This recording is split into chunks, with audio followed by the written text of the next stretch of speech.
제 마음이 많이 가벼워졌습니다. 일부 예배 때는 분위기가 많이 어두웠는데 오늘 글로리아가 첫 찬양을 모든 것 주신 하나님께 감사하는 찬송으로 예배를 시작하고 또 특성도 같은 내용을 담아서 어떤 환경에서도 하나님께 감사해야 될 이유를 가르쳐줘서 여러분의 마음도 조금 나아졌죠? 네. 오늘 추수감사주일인데 뭐 가지고 감사하지? 코로나 때문에 너무 많은 어려움을 당해가지고 마음이 많이 우울하고 어둡고 이런 추수감사주일은 없었던 거죠. 네, 어젯밤에 이제 열심히 또 이렇게 데코레이션도 해놓아서 분위기는 살 것 같은데 전체적인 우리 한국에 드리워져 있는 어둠의 그림자 뿐만 아니라 전 세계의 코로나 팬데믹 상황이라고 하는 이것 때문에 우리나라는 그래도 좀 괜찮아요. 여러분이 잘 따라주시고 정부 시책에 또 정부도 많이 노력하고 한국의 방역이 국민들의 생활은 힘들고 또 교회도 너무 많이 예배 제한을 받아서 힘들고 경제 활동도 너무 많이 어려운 그런 상황이긴 하지만 그래도 확진자가 많지 않고 사람이 특히 많이 죽지 않고 여러분 미국이라는 나라는 얼마나 많은 사람들이 확진이 되고 얼마나 많은 사람들이 죽었어요. 유럽은 더 말할 것도 없고 지금 전 세계는 여러분 뉴스를 통해서 보고 듣고 계시겠지만 정말 말이 아닙니다. 그런 나라들이 추수감사주의를 어떻게 지킬지 염려가 돼요. 그래도 뭔가 감사할 이유가 있어야 되잖아. 그런데 이런 상황에서 감사할 이유를 찾기가 어려운 거죠. 쉽지 않습니다. 그런데도 하나님께서는 우리에게 딱 절기라는 걸 주신 거잖아요. 지난 해 때의 추수감사절 주일과 올해의 추수감사절 주일의 차이점이 바로 그런 거 아니겠습니까?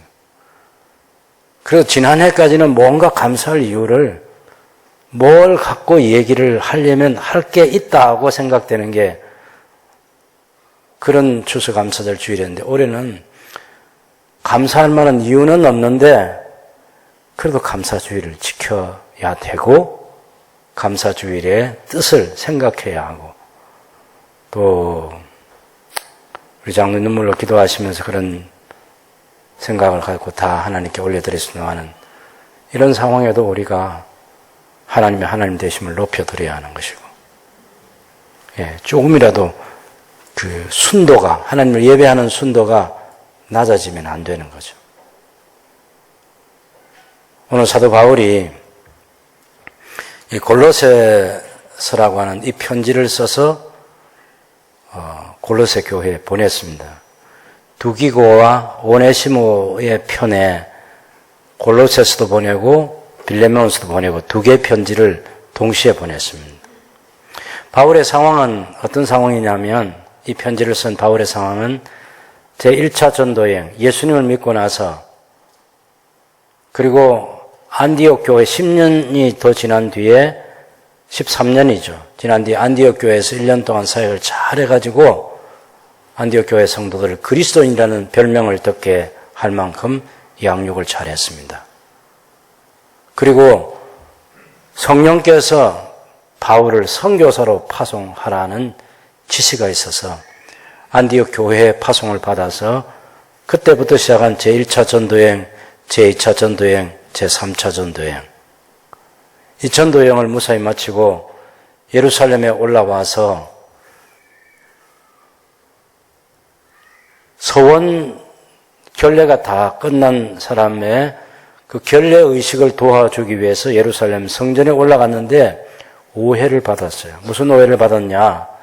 이방인을 데리고 하나님의 성전에 올라갔다. 이런 오해를 받아가지고 죽을 뻔한 위기에 놓였습니다. 그때 로마의 천부장이 470명의 군대를 동원해서 바울을 가이사라에 무사히 총독에 있는 곳에 호송을 하고 그로부터 2년 지난 뒤에 로마로 가게 됩니다. 로마로 가는 길에 여러분이 잘 알고 있는 그레데 섬에서 좀 떨어진 곳에서 그 유라굴로라는 광풍을 만나가지고 배가 파손되고 죽을 뻔한 위기를 만납니다. 그리고 나서 하나님의 은혜로 생명이 보존되고 자기뿐만 아니라 배에 탄 모든 사람들의 생명을 하나님께서 지켜주시고 그리고 몰타에서 겨울을 보낸 뒤에 로마로 갑니다. 제가 언제 기회가 주어지면 그 바울이 겨울을 보냈던 그 몰타에 꼭 가보고 싶어요. 거기에 바울이 겨울을 죄수의 신분으로 머물고 있는 그 상황에서도 복음을 전해가지고 예수님 믿는 사람들이 많이 생겨나고 교회가 생기고 그때로부터 신앙을 지켜서 로마 제국이 어마어마한 박해를 할 때도 카다콤 땅굴을 파서라도 믿음을 보존하고 마침내 신앙으로 승리한 교회가 지금도 보존되어 있다고 합니다. 그래서 그 형제들을 한번 만나고 싶어요. 그리고 우리나라 교회 역사도 얘기해 주고 싶고 그쪽 교회 역사도 얘기를 듣고 싶어요. 하나님께서 우리 가운데 어떻게 하셨는지. 어쩌든 사도 바울이 그런 어려움을 다 통과하면서 로마에 도착해서 이 편지를 쓸 때는 네로 황제 때인데 재판을 받기 위해서 갔는데 재판을 아직 받지 못한 상태에서 자기에게 가까이 찾아오는 사람들에게 전도를 했어요. 그래서 빌립보서 1장 12절 이하에서 읽어보면 바울이 그곳에 착고에 매여 있는데도 거기서 복음 전도를 해가지고 열매들이 있고 예수 믿는 사람이 생겨나고 그 가운데 특별히 황제의 가족들까지도 예수님을 믿게 되었어요. 그렇지만 바울은 여전히 죄수입니다. 착고에 매여 있습니다. 환경이 기뻐할 만한 환경이 아니에요. 1차, 2차, 3차 전도 여행에서 죽으라고 고생을 했어요. 바울에게 행복한 날이 그렇게 많지 않습니다. 우리가 흔히 말하는 다복한 가정이라는 거 있지 않습니까? 하나님 주신 복 가운데 가족들이 함께 웃으며 지낼 수 있는, 그래서 기쁨도 나누고 슬픔도 이겨내고 서로 격려하고 축복하면서, 그리고 낮에 직장 생활하면 밤에면 돌아갈 수 있는 그런 스위트 홈이 기다리고 있고 말이죠. 근데 바울은 그런 게 없습니다. 바울은 결혼을 하지 않았습니다. 아내도 없고 자식도 없어요.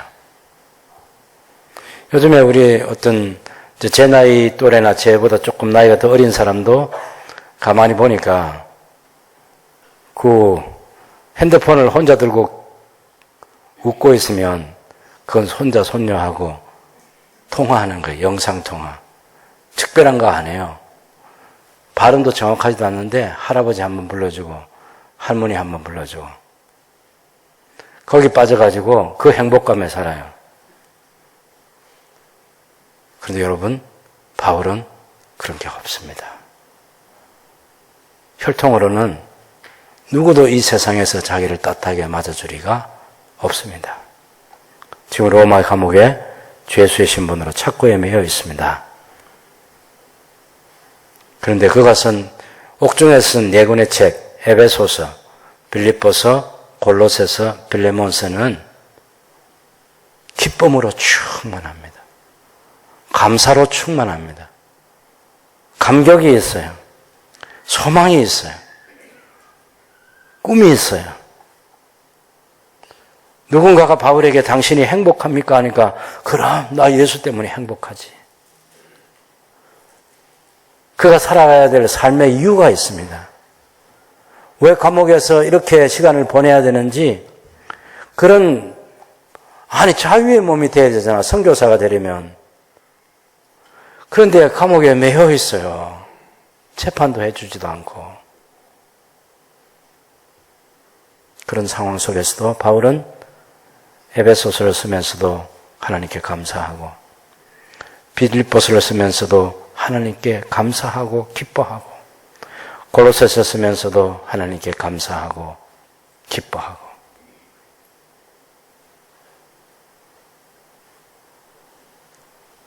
오늘 우리와 같은 이런 코로나19의 팬데믹 상황이라고 하는, 온 세계가 이 바이러스가 확산되면서 사람들이 두려움에 쌓여 있습니다. 이런 환경에서도 하나님께 감사해야 되느냐고 바울에게 질문하면 바울은 당연히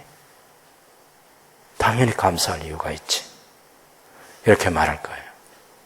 우리 그 바울의 감사를 우리가 배우고 우리의 삶에서도 어떤 환경에서도 감사하는 성도가 되어야 된다는 하나님의 음성을 듣기 위해서 오늘 이곳에 저와 여러분이 모였습니다. 골로새서 1장 3절에 보면 바울이 하나님께 기도하면서 우리가 너희를 위하여 기도할 때마다 하나님 곧 우리 주 예수 그리스도의 아버지께 감사하노라 그랬어요.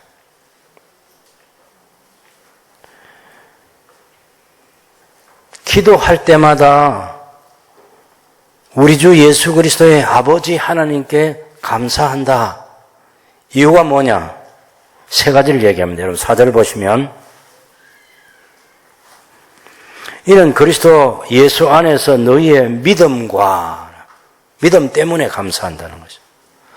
두 번째는 골로새 교회 성도들의 모든 성도에 대한 사랑을 듣고, 골로새 교회 성도들이 서로 사랑한다는 말을 듣고 하나님께 감사하는 거예요. 세 번째는 5절에 있는 것처럼 너희를 위하여 하늘에 쌓아둔 소망으로 인해서, 소망 때문에 하나님께 감사한다. 현실이 뭐냐면요, 골로새라는 그 지역에서 예수님을 믿는 사람이 생겨났다는 거예요.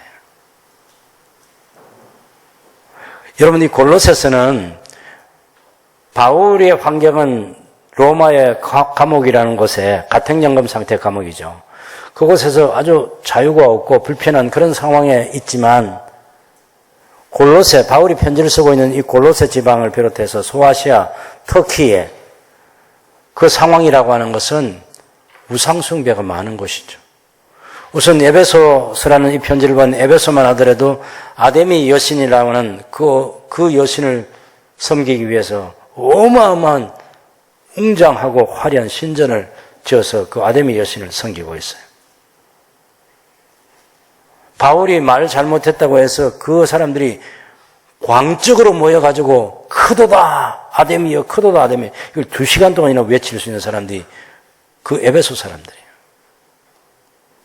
이 골로새라는 이 환경에도 여러분, 그 헬라 제국 때 박해자 가운데 안티오코스 에피파네스 4세라는 사람이 있잖아요.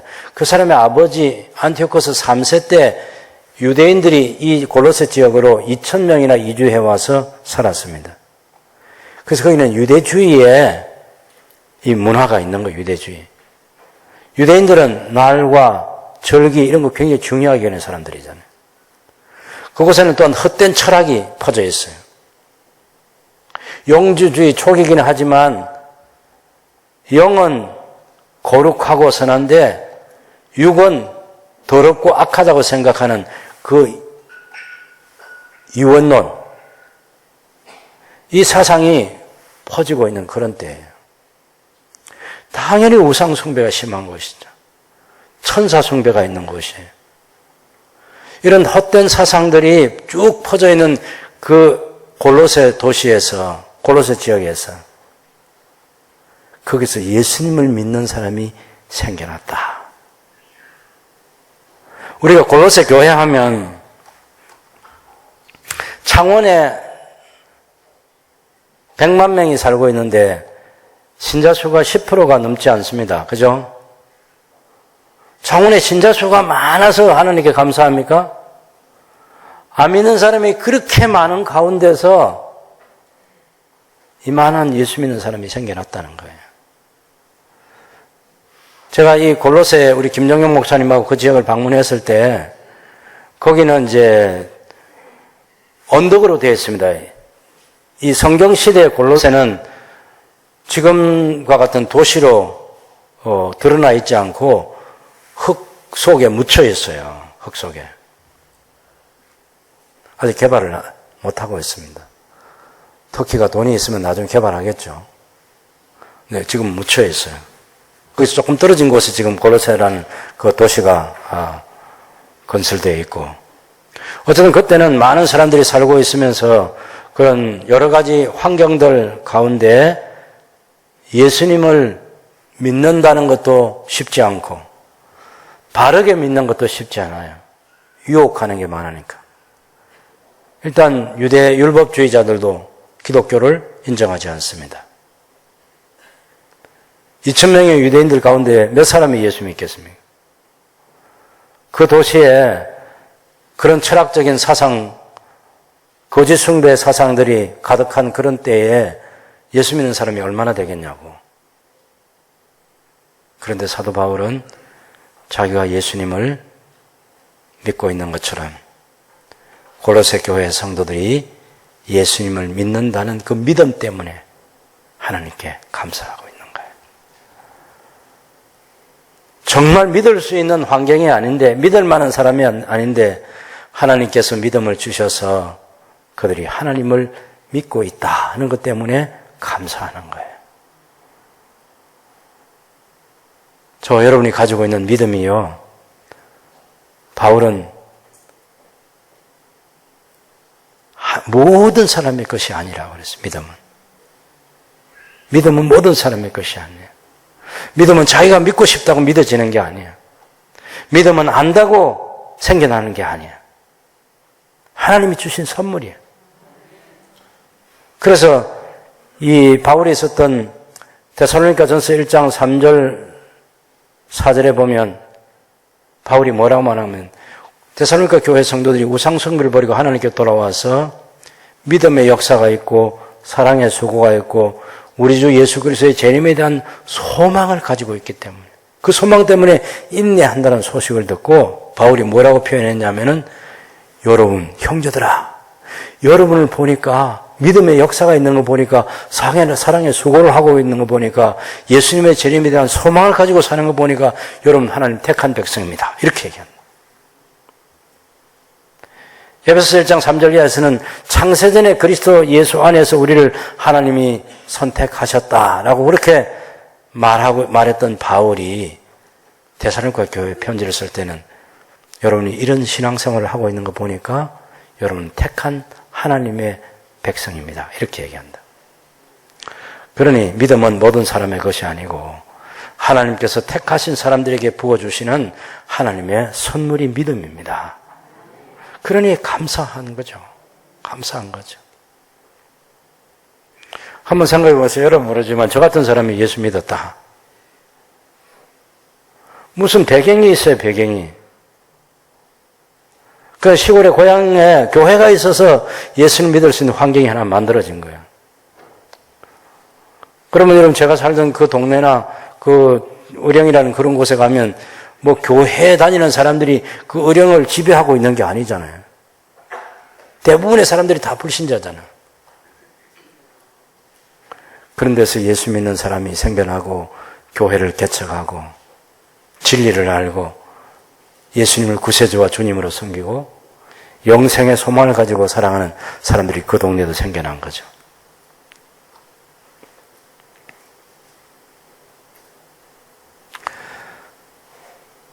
믿음, 하나님께 감사할 이유가 됩니다. 그래서 제가 자라면서 저희 선배 주일학교 선생님들, 집사님, 또 나중에 장로님들도 기도하는 거 보면, 그때는 늘 기도하면 천에 하나 만에 하나 우리를 택하고 불러주셔서 예수 믿게 해주신 것에 대한 감사. 뭐 했다 하면 뭐 다 그런 기도예요. 시작은 전지전능하시고 무소부지하신 하나님 해놓고 천에 하나 만에 하나 우리를 택하시고 불러주셔서 이 기도예요. 이 골로새 지역의 성도들이나 에베소 지역의 성도들이나 빌립보 지역에서의 성도들이 다 그런 사람들이에요. 복음화가 다 된 것이 아닙니다. 교회가 큰 게 아니에요. 대부분은 불신자 세계 속에서 교회가 생겨났다는 거예요. 그걸 감사하는 거예요. 여러분 1장 한번 4절을 다시 한번 보시기 바랍니다. 그리스도 예수 안에 너희의 믿음과 모든 성도에 대한 사랑을 들었으며 너희를 위하여 하늘에 쌓아둔 소망으로 말미암음이니. 살기가 어려울 때는요, 사랑하기 쉽지 않습니다. 그리스도 예수 안에서만 성도들이 서로 사랑했습니다. 세상으로부터 외면당했을 수 있어요. 여러분, 믿지 않는 가정에서 예수님 믿는다, 가족들이 막 사랑해주고 막 격려해주고 그래 신앙생활 열심히 해라 하고 지원해주고 그렇게 하지 않습니다.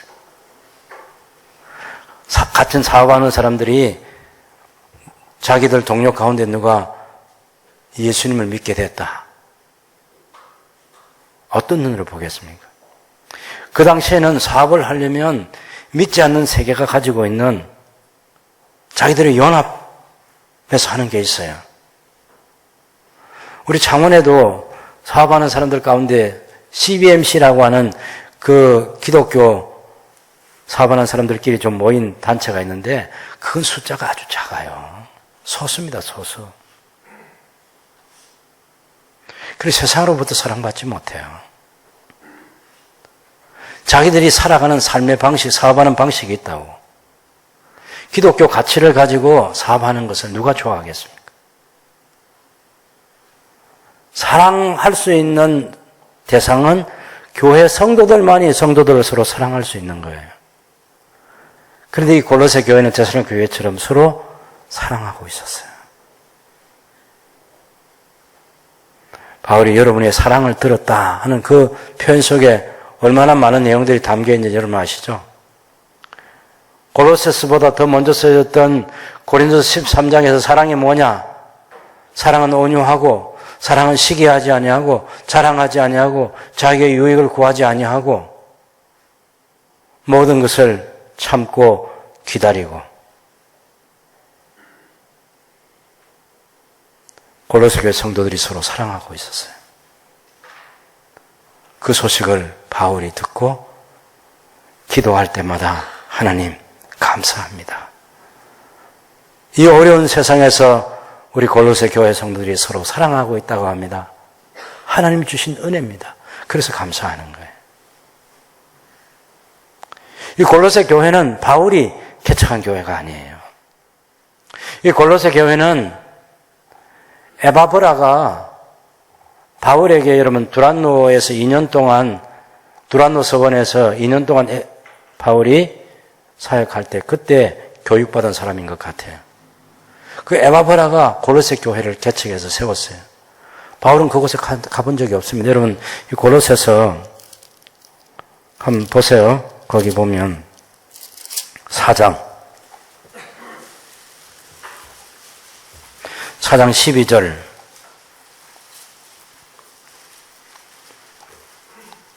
다 같이 한번 읽어보겠습니다. 그리스도 예수의 종인 너희에게서 온 에바브라가 너희에게 문안하느니라.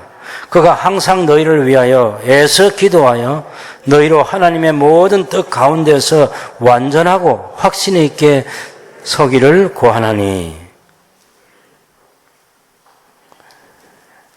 이 에바브라가 골로새 교회에서 지금 로마로 와서 가택연금 상태에 있는 바울을 만나서 골로새 교회 소식을 다 알려주었더니 그래서 바울이 이 골로새서라는 이 편지를 써서 두기고와 오네시모 편에 보낸 것입니다. 그런데 바울은 자기와 만나본 적도 없는 어떤 한 지역에 예수 믿는 사람이 생겨났다. 근데 그 사람들을 위해서 기도하면서 왜 감사해요? 바울 자신의 사역, 자기에서 배운 에바브라의 사역, 하나라는 것입니다. 그보다 더 중요한 것은 고린도 교회 성도들과 사도 바울이 한 몸, 그리스도의 몸인 교회의 구성원이라는 거예요. 가본 적도 없고 만나본 적도 없는 성도들이지만 머리 대신 그리스도의 몸인 교회의 형제 자매라는 거예요. 그들이 사랑하고 있다는 것이 너무 하나님께 감사가 됐어요. 하나님이 이 어려운 시대에 고린도 교회 성도들이 서로 사랑하고 있답니다. 하나님 감사합니다. 이 기도를 바울이 기도할 때마다 올려드리고 있는 거예요. 그리고 바울이 그 다음에는 또 다른 감사합니다. 5절에 보면 너희를 위하여 하늘에 쌓아둔 소망으로 말미암아 하나님께 감사한다 그랬습니다. 여러분 참 이것처럼 황당한 게 없습니다. 보이지도 않고요. 손에 잡히지도 않아요. 하늘에 쌓아둔 소망이에요. 바울이 하나님의 계시로 알게 됐어요. 바울이 성경을 통해서 알게 됐어요. 바울이 예수님을 통해서 알게 됐어요. 이 세상이 끝이 아니구나. 언젠가는 우리가 죽게 될 것이구나. 그리고 이 세상에 종말이 올 것이구나. 예수님의 재림이 반드시 있을 것이다. 그리고 나서 새로운 생명세계가 영원히 펼쳐질 생명세계가 있다. 그것을 생각할 때 바울이 하늘에 쌓아둔 소망이라는 이 사실을 표현하게 된 거예요. 아직도 바울 자기가 손에 쥐어보지 못한 거예요. 여러분 우리가 뭐 하늘을 쳐다보면 하늘에 쌓아둔 소망이 보여요. 성경을 보면 하늘에 쌓아둔 소망이 있어요. 베드로 사도도 믿음에 대한 얘기를 할 때 금보다 더 귀한 믿음이다 이런 표현을 씁니다. 금보다 더 귀한 믿음.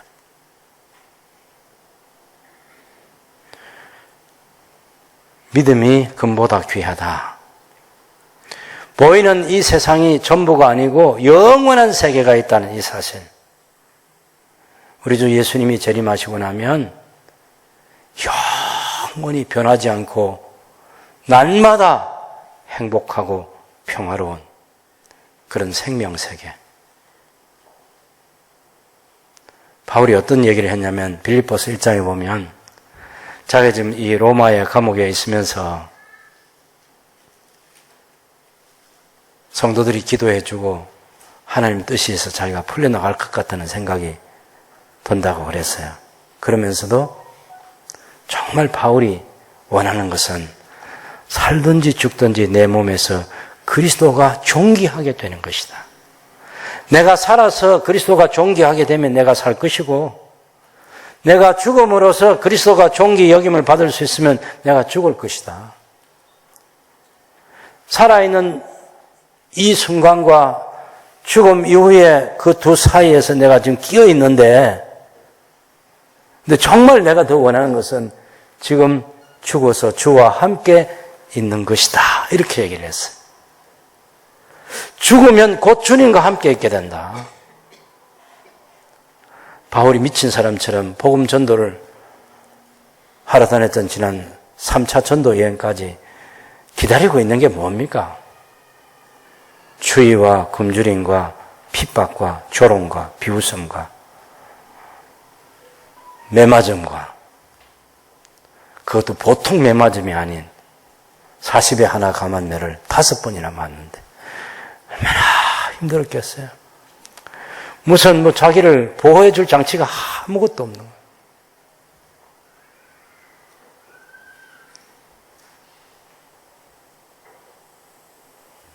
유대주의자들이 자기를 붙들어 가면 그냥 붙들려 가요. 그리고 엎드리면 엎드리는 거지. 39대씩. 죽도록 막는 거잖아요. 그러면 지금 살아서 전도 여행을 더 해봐도 4차, 5차 전도 여행을 다닌다 해도 뻔하거든. 3차 전도여행까지 너 고생했지. 이제 4차부터는 저 고생 안 해도 돼. 5차 더더 고생 안 해도 돼. 그렇지 않습니다. 그리스도를 위해서 고난받는 생애는 하나님께서 구원을 주신 것은 구원의 영광과 기쁨만이 아니라 이 땅에서는 그리스도를 위해서 고난도 받게 하려 하십니다. 이거 바울이 알고 있어요. 왜 이 고난 뒤에 더 좋은 걸 주시려는 하나님의 계획이 있기 때문에. 그래서 바울이 이 세상에서 사는 것과 죽는 것 생각해 보면 죽음이 더 낫다. 곧 그리스도와 함께 있게 되니까. 바울이 지금 뭘 기억하는 거죠? 십자가에 달려있는 우리 예수님께서 한편 강도가 주 예수님 당신의 나라가 임하실 때 저를 꼭 기억해 주십시오 하는 그 강도에게 네가 오늘 밤 나와 함께 낙원에 있게 될 것이야. 바울이 그 사실을 하는 거죠. 죽으면 주님과 함께 있게 된다. 그러니 바울은 죽음과 삶이 두 사이에 껴있는데 지금도 살아야 될 이유가 있다고 하면 빌립교회 성도들의 믿음의 진보와 믿음이 더 발전하는데 또 자기가 도움을 주고 그래서 그리스도 안에서 기쁨을 누리도록 하는데 자기가 도울 수 있다면 내가 아직도 살아야 될 이유가 있고 내가 그렇게 살겠지만 그러나 행복만 생각하면 죽음이 더 낫다. 이렇게 생각한 거예요. 왜요? 여기 1장 고로스 1장 5절에 있는 것처럼 하늘에 쌓아둔 소망 때문에 그렇습니다. 베드로 사도도 이 하늘에 쌓아둔 소망을 누가 만질 수 없도록 하나님께서 간직해 두셨다. 이렇게 얘기해요. 하나님께서 당신의 백성들을 위해서 하늘에 간직해 둔 선물이 있는 거죠. 아무도 손 못 댄다. 딱 하나님 지키시는 거죠. 그것을 이 세상을 떠나 주님 나라에 가게 되면 주님을 믿는 모든 성도들에게 줄 선물이라는 것을 알기 때문에 바울은 하늘에 쌓아둔 소망. 비록 그 당시는 차별을 많이 당하고 있지 않겠습니까? 소수의 사람들이 기독교인이거든. 그런 사람들이 믿음을 가지고 있고 그런 사람들이 서로 사랑하고 이 세상에 살고 있는데 언젠가는 그들에게 주어질 하늘에 쌓아둔 소망이 있다는 사실을 알고 하나님은 감사합니다. 고로스 교회 성도들에게 그들을 위해서 쌓아둔 하늘의 소망, 언젠가는 주실 그 소망 때문에 하나님께 감사하는 거예요. 믿음, 사랑, 소망. 여러분이 가지고 있는 그 믿음 때문에 하나님께 감사해야 돼요. 우리 가족이 예수님 믿는 것 때문에 감사해야 되고 우리 자녀들이 예수님 믿는 것 때문에 감사해야 되고 우리 사랑하는 친구들이 예수 믿는 것 때문에 감사하고 부족하지만 우리가 서로 사랑하고 격려하고 이 어려운 시대를 함께 살아가기 위해서 노력하고 있는 이 모든 것들 때문에 하나님께 감사해야죠. 보다 중요한 것은 우리 눈에 보이지 않지만 우리 손으로 만져보지 못했지만 하늘 아버지께서 그리스도 예수 안에서 우리에게 주실 그 선물을 하늘에 쌓아두고 우리를 기다리시는 것 때문에 감사하는 거죠. 감사합니다. 감사 기도가 나와야 돼요. 여러분 이 감사는요. 바울이 중보기도를 할 때도 감사하는 성도가 되도록 감사하는 성도가 되기를 간절히 기도한 것이 바울의 기도였어요. 자기 자신이 감사를 하잖아요. 이런 상황에도 하나님께 감사하는 사람이 바울이에요. 감사할 수 없는 상황에도 감사하는 게 바울이라고. 바울은 개인적으로는 하나님께 행복함이라는 것, 세상적인 그런 행복은 없어요. 세상이 가져주는 그런 행복은 없다고. 그런데도 바울은 하나님께 감사했어요. 그런데 이 감사를 자기만 하는 게 아니라 자기가 지금 편지를 쓰는 고로스 교회 성도들도 모든 예수 믿는 교회 성도들을 위해서도 감사하는 성도가 되게 해주십시오라고 기도하고 있습니다. 여러분 1장 9절부터 우리가 12절까지 한번 읽어보겠습니다. 고로스 1장 9절에서 12절까지 같이 읽습니다. 이로써 우리도 듣던 날부터 너희를 위하여 기도하기를 그치지 아니하고 구하노니 너희로 하여금 모든 신령한 지혜와 총명의 하나님의 뜻을 아는 것으로 채우게 하시고 주께 합당하게 행하여 범사에 기쁘시게 하고 모든 선한 일에 열매를 맺게 하시며 하나님을 아는 것에 자라게 하시고 그의 영광의 힘을 따라 모든 능력으로 능하게 하시며 기쁨으로 모든 견딤과 오래 참음에 이르게 하시고 우리로 하여금 빛 가운데서 성도의 기업의 부분을 얻기에 합당하게 하신 아버지께 감사하게 하시기를 원하노라. 아버지께 감사하는 성도의 삶을 살게 하시기를 기도한다. 바울이 이렇게 말하는 거예요. 빛 가운데서 성도의 기업의 부분을 얻기에 합당하게 하신 하나님. 무슨 자격 아닙니다. 공로 아닙니다. 은혜로 주신 하나님께서 우리에게 은혜로 그 놀라운 기업을 얻게 하셨어요. 무슨 우리를 합당하게 하셨다니까 뭐 지식을 갖추고 돈을 쌓아놓고 무슨 부동산을 가지고 그 정도 품격의 사람이니까 하늘의 기업을 얻기에 합당하다 그게 아니에요.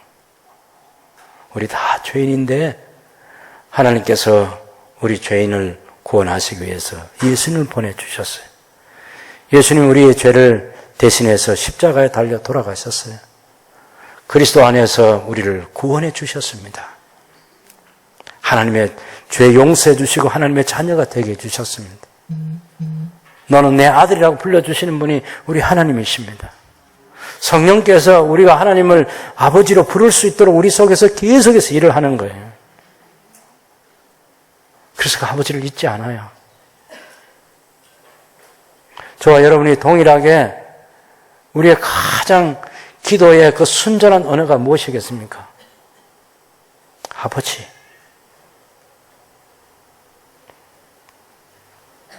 그냥 아버지예요. 한 번도 외면하지 않으시고 왜? 그래. 그렇게 가까이 다가오시는 하늘 아버지입니다. 그 아버지께 감사하는 삶을 살아가도록 뭐가 필요해요? 중보기도가 필요해요. 중보기도가.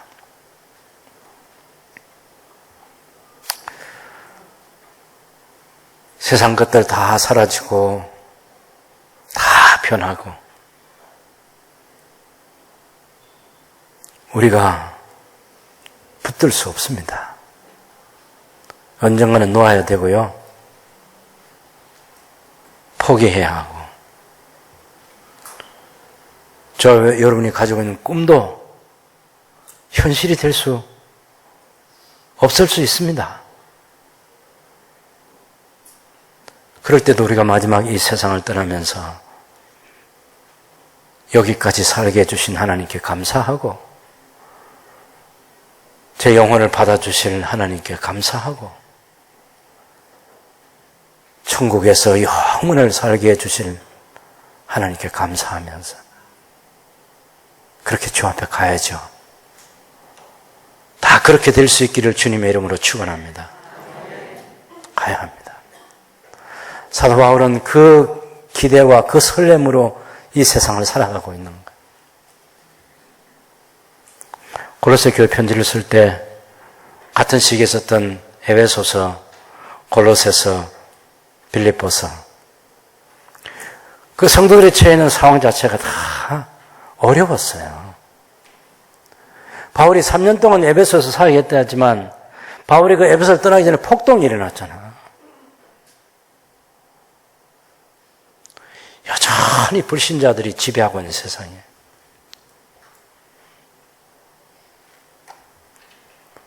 그 가운데서 소망을 두고 복음을 전하고 예수 믿는 사람들을 하나님의 사람으로 양육하고 영원한 하나님 나라에 들어갈 소망을 가지고 살도록 격려하고 하는 그런 일들을 쉬지 않고 하는 거죠. 그래서 에베소서는 교회의 영광스러움을 얘기합니다. 에베소는 하나님께서 창세전에 선택하시고 그리스도 예수 안에서 예정하셔가지고 그것도 하나님 기쁘신 뜻대로 하나님의 아들들 되도록 예정하시고 그렇게 되게 하시는 거예요. 그래서 그리스도의 몸이 교회라는 사실을 에베소서는 그 어떤 성경보다 강조해요. 교회의 영광스러움, 유대인과 이방인이 그리스도 안에서 하나가 돼가지고 거룩한 성전을 지어가고 있고 성령 안에서 하나님께서 하나 되게 하신 것을 힘써 지키라고. 그리고 사랑 안에서 함께 자라가는 성도들이 되도록.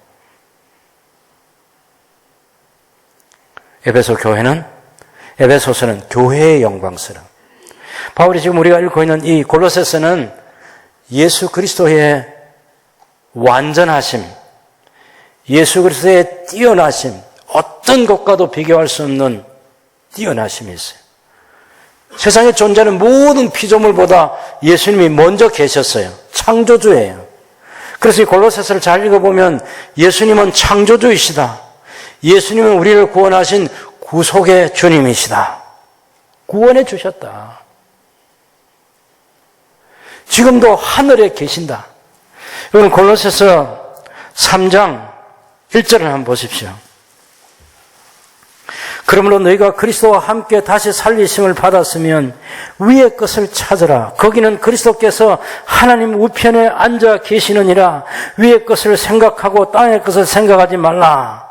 이는 너희가 죽었고 너희 생명이 그리스도와 함께 하나님 안에 감추어졌습니다. 우리 생명이신 그리스도께서 나타나실 그때 너희도 그와 함께 영광 중에 나타나리라.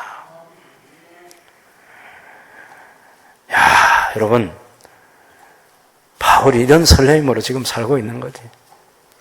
지금은요, 방 안에 지금 이렇게 군사들이 지키고 있잖아요. 이런 상태에 있으면서도 뭘 생각해요?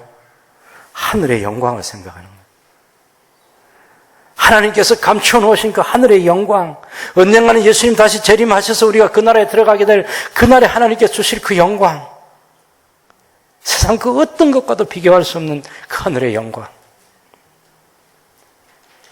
이것을 믿음으로 바라보고 하늘에 쌓아둔 소망 때문에 하나님께 감사할 수 있는 성도가 되도록 하나님께 기도하고 있는 거예요.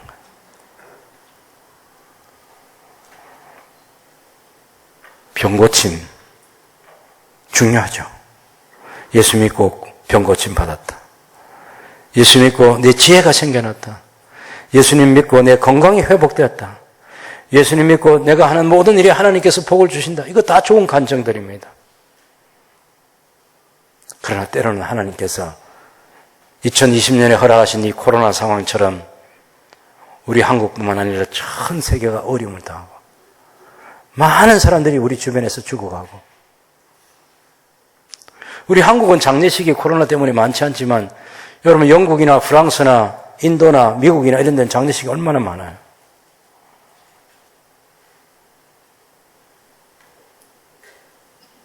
그런데 그런 나라에도 추수감사절은 하나님께 감사하는 절기로 올려져야 하는 거죠. 그런데도 하나님 감사합니다. 세상의 것을 하나님이 다 뺏어가실 수도 있죠. 저는 성경을 보면서 이렇게 생각해요. 야곱의 가족 70명이 이집트에 내려갔는데 장정이 60만 명이 됐어. 한 200만 명이 되는 거죠. 그렇게 번성할 때 다 그 땅에서 성공한 사람이 됐어요. 여러분 잘 알잖아요. 삼지창처럼 생긴 나일강 삼각주를 중심으로 해가지고 그 비옥한 토양에 곡창지대, 목초지가 너무 좋아서 이 야곱의 가족들이, 그 후손들이 목축업을 하는데 너무너무 좋은 땅이야. 그런데 그들에게 하나님께 약속하신 것은 여기가 영원히 살 너희의 땅이 아니고 척박한 가나안 땅이야. 건조한 땅이라고. 비가 잘 안 오는 땅이라고. 하나님의 은혜로만 살 수 있는 땅이 가나안 땅이에요.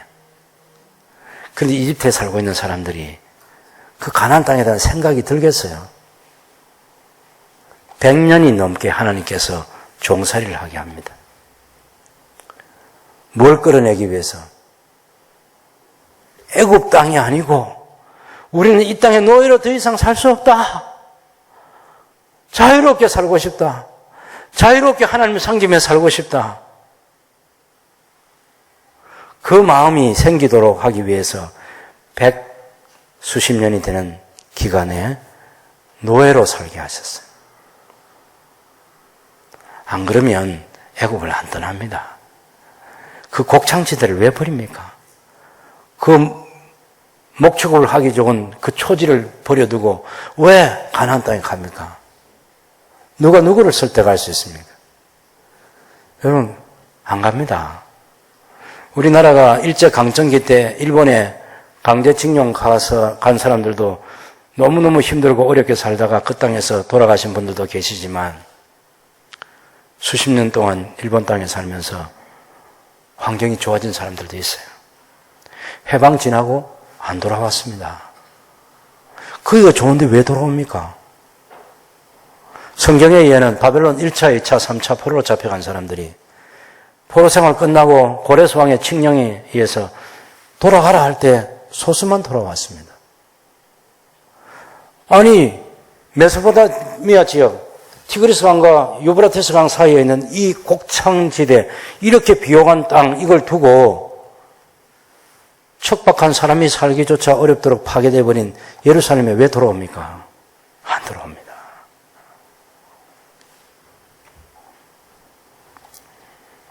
고생을 해야 여기가 영원히 살 곳이 아니구나. 그런 생각이 들어야 출애굽의 역사를 하나님께서 진행시킬 수 있어요. 왜요? 출애굽이 목적이에요. 출애굽이 목적이 아니라 출애굽 시켜가지고 그건 중간 목표고 그 다음에 언약을 맺어서 하나님의 보배로운 언약 백성으로 거기서 살면서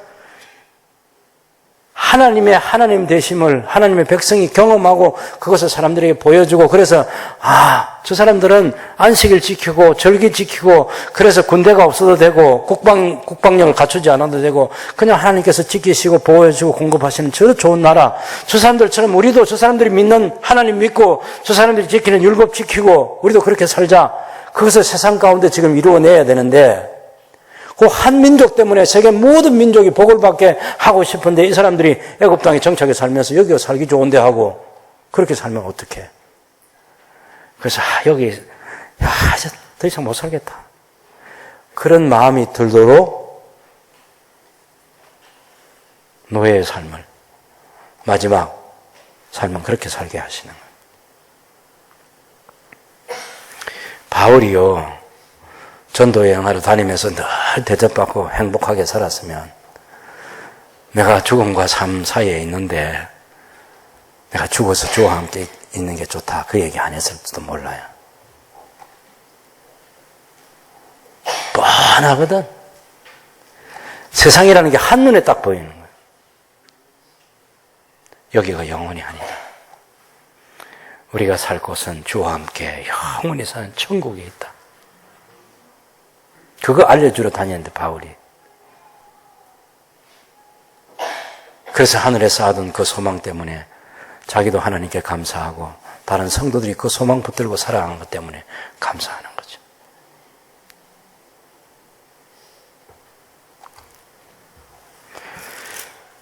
여러분 3장 15절 16절을 보시면 그리스도의 평강이 너희 마음을 주장하게 하라. 너희는 평강을 위하여 한 몸으로 부르심을 받았느니 너희는 또한 감사하는 자가 되라. 우리가 신앙생활을 하는데 하나님께 감사할 줄 아는 성도가 되는 게 중요합니다. 16절에 그리스도의 말씀이 너희 속에 풍성히 거하여 모든 지혜로 피차 가르치며 권면하고 시와 찬송과 신령한 노래를 부르며 감사하는 마음으로 하나님을 찬양하고 또 무엇을 하든지 말이나 이러나 다 주 예수의 이름으로 하고 그를 힘입어 하나님 아버지께 감사하라. 15절 마지막에도 감사하는 자가 되라. 16절 마지막에는 감사하는 마음으로 하나님을 찬양해라. 그리고 예수님을 힘입어서 하나님 아버지께 감사하라. 이 감사하는 신앙생활이 우리의 신앙생활의 목표예요, 목표. 점점 더 신앙이 좋아진다. 그것은 하나님께 대한 감사가 더 많아지는 거예요. 어떤 상황에서도 하나님께 감사하는 거예요. 아까 우리 그로리아가 노래하는데 예수님 안에서 오직 예수뿐이고 예수님 안에서 베푸시는 은혜 붙들고 살면서 끝까지 견디고 버티고 좋은 환경 아닙니다. 이 세상의 삶이 그런 거예요. 그런데도 하나님 감사합니다. 이 기도를 올려드릴 줄 알아야 돼요. 우리가 예배하러 올 때도 하나님께 감사함으로 찬양할 수 있어요. 우리 성가대가 오랫동안 찬양대가 못하고 있었는데 오늘 특송이라도 해서 특송하시는 분들이 준비해가지고 우리 모든 성도들이 하나님께 찬양을 올려드릴 수 있도록. 그런데 감사함으로 찬양을 해야 된다는 거예요. 감사가 없는 찬양이 아니에요. 많은 시편에 많은 데서 기쁨으로 즐거움으로 감사로 하나님을 예배하고 하나님을 찬양하라고. 그런데 이건 그냥 안 돼요. 여기 보면 하나님 말씀이 16절은 그리스도의 말씀이 너희 속에 풍성히 거하여. 그래서 예배하는 신앙생활이 달라질 때 그때 감사함으로 하나님을 찬양할 수 있는 거예요. 여러분 똑같은 내용을 말하고 있는 에베소서 5장 18절, 19절, 20절을 보면 성령의 감동으로 충만하게 되라고 하면서 성령의 감동으로 충만하게 된 성도들의 삶의 변화가 첫 번째 나타나는 것이 예배하는데 그 예배가 19절에 보면 시와 찬송과 신령한 에베소 5장 19절에 시와 찬송과 신령한 노래들로 서로 화답하며 너희의 마음으로 주께 노래하며 찬송하며 범사에 우리 주 예수 그리스도의 이름으로 항상 아버지 하나님께 감사하며 그리스도를 경외함으로 피차 복종하라. 성령께서 우리를 다스릴 때 우리가 성령님의 다스림을 받을 때도 예배 생활에 변화가 생겨서 감사함으로 예수 그리스도의 아버지께 감사할 수 있는 그런 신앙생활이 되고 골로새 3장에서는 그리스도의 말씀이 우리 속에 풍성히 거하게 되면 감사로 하나님을 찬양하고 변화된 예배 생활로 하나님을 영화롭게 할 수 있다. 이렇게 얘기하는 거예요. 그런데 이런 감사가 그냥 안 되는 걸 바울이 알아요. 바울은 경험해 봤습니다. 바울도 여러분처럼 우리 모두처럼 똑같은 신앙생활을 하고 있단 말이에요. 매일매일 하나님과 교제할 수 있고 하나님께 기도하고 똑같이 말씀 묵상하고 그런 생활하면서 깨달은 게 있어요. 그걸 4장 2절에 얘기하고 있습니다. 골로새 4장 2절을 같이 읽어봅시다. 기도를 계속하고 기도에 감사함으로 깨어있으라.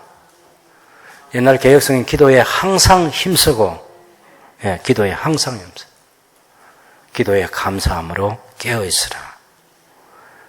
깨어있어서 감사하는 기도를 집중해서 계속해서 하라 그 말이에요. 집중을 해야 깨어있는 신앙생활을 할 수 있어요. 정신을 차려야 감사하는 기도 생활을 할 수가 있어요. 여러분 생각해 보세요. 왜 우리 신앙생활을 지금 이 골로새 교회에 보낸 이 편지에 그 골로새 지역에 있는 성도들이 처해 있는 상황 보면 아까도 말씀드렸잖아요. 율법주의, 유대주의, 천사숭배, 자연을 경배하는 것, 창조주 하나님께서 다 만드신 것인데 그 다음에 거짓된 사상들, 헛된 속임수, 철학과 같은 그런 것들 이런 게 이 골로새 교회 성도들이 살고 있는 그 환경 아래 놓여 있어요. 정신을 안 차리면, 깨어있지 않으면 신앙생활이 막 흐트러지는 거예요. 예수님과 관계를 잘 맺고 있는데 그것을 깨트리기 위해서 사단이 이 모든 것을 도구로 활용해가지고 우리를 넘어지게 하려는 거예요. 여러분, 사탄은 우는 사자와 같이 산길자를 두루 찾아서 쉬지 않습니다. 우리를 굉장히 바쁘게 만들고, 우리를 정신없게 만들고, 우리의 정신을 분산시키고, 우리가 하나님께 집중하지 못하도록 많은 것들을 가지고 우리를 넘어지게 만들어요. 골로새 교회 성도들이 신앙생활하기가 그렇게 쉽지 않은 환경 아래 있었던 것처럼 21세기를 살아가는 저와 여러분에게 똑같이 예수님을 잘 믿고 하나님 중심으로 살아가는 건 쉽지 않아요. 그것을 가능하게 하는 것은 깨어있는 것입니다. 정신을 집중해라. 아니면 하나님의 뜻대로 기도하지 못하게 돼요. 마귀는요, 우리가 기도하려고 하는데 첫째는 기도를 못하게 하고, 두 번째는 기도하려고 하면 기도가 안 되도록 방해하려고 하고, 그래서 중언부언하게도 만들고, 자기를 위해, 하나님의 영광 위해서 내려놓지 않고 자기를 드러내기 위해서 기도하고, 이 기도가 잘못된 기도예요. 예수님처럼 기도하고 바울처럼 기도하는 삶을 살기 위해서 바울이 지금 요구하는 것은 기도를 계속하고 항상 힘쓰는데 깨어있어, 감사함으로 깨어있어 기도해야 된다. 영적 전쟁을 하고 있습니다. 제가 어젯밤에 이돈희 장로님이라고 하는 그 장로님이 계셨는데, 이분이 세계무역센터 비행기 폭파 사건 때 살아남은 사람인데, 거기에 수석 부총재까지 하신 분인데, 그러니 얼마나 바쁜 사람인지, 그리고 세계적인 영향력을 가지고 있는 사람이에요. 많은 선교사님들을 후원하고요. 이분이 이런 얘기를 해요. 자기가 아무리 바빠도 어디에 있어도 어떤 환경 아래 있어도 자기가 지키는 두 가지 규칙이 있는데, 하나는 매 주일은 자기 본교회에 와서 예배를 드리는 거예요. 그게 여러분 서울에서 창원 오는 게 아닙니다. 창원에 직장생활 하다가 서울에 올라가는 게 아니고요. 그 사람 미국의 한 도시에 자기 집이 있어요. 미국 전역에서 오는 것은 말할 것도 없고, 유럽에 가 있을 때도 주일이면 어김없이 자기 교회 가서 예배 드리는 거예요. 때로는 유럽의 지도자들, 대통령이나 이런 분들하고도 만찬이 준비되어 있는 그런 때가 있대요. 그럼 그 만찬을 하고 가면 주일을 지킬 수 없어요, 자기 교회에서. 그럼 만찬 취소를 하고 주일을 지키기 위해서 가는 겁니다. 사람들이, 아니, 이런 사람 만나는 일이 쉽지 않습니다. 당신의 비즈니스에 이 사람 만나는 게 너무 중요합니다. 예, 합니다. 근데 나는 더 중요한 분과 약속을 해두었습니다. 그 중요한 분을 만나기로 했다는 거예요. 아, 미국의 대통령하고 만날 일인가? 아니, 그게 아니고 하나님과 만나는 약속을 매 주일마다 자기 교회에서, 자기가 소속되어 있는 자기가 섬기는 교회에서 매 주일을 지키는 거예요. 또 다른 자기 삶의 원칙은 매일 새벽 4시에 일어나서 2시간 동안 기도하는 거예요. 얼마나 바쁜 사람이냐. 하루를 시간을 쪼갤 때 15분씩 잘라가지고 시간을 쓰는 사람. 그만큼 바쁜 사람이에요. 우리는 1시간씩 쪼개가지고 24시간을 살잖아. 이분은 15분씩 잘라서 24시간을 산다니까. 그렇게 바쁜 일정을 소화하기 위해서는 그래도 매일 새벽 2시간은 하나님께 기도하는 시간을 꼭 가져야 한다는 삶의 원칙.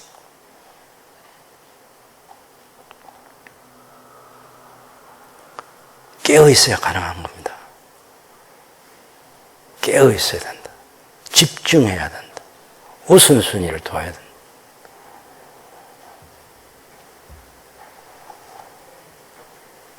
여러분, 고로스 지역에 있는 교회 성도들에게 바울이 지금 그 어려운 여러 상황을 이겨낼 수 있는 신앙생활은 기도하는 것이다.